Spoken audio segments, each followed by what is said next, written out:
Today, I'm going to show you how to save and download your Instagram messages, also known as DMs. Whether you want to keep a conversation for memories or for important information, I've got you covered.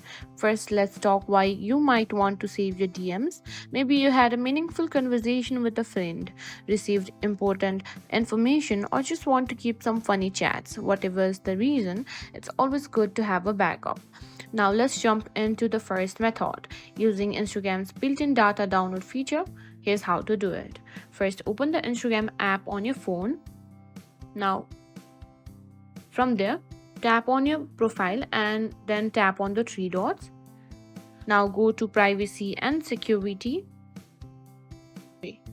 Tap on your Now tap on download your information. Now click on some of your information. Here you can choose whatever you want. We'll be downloading message, so click on messages and click on next. Now here you can choose whether you want to download the data to your device or transfer to certain destination. Now here you can choose to create files. And that's it. Now you know how to save and download your Instagram messages. If you found this video helpful, don't forget to like, share and subscribe to our channel.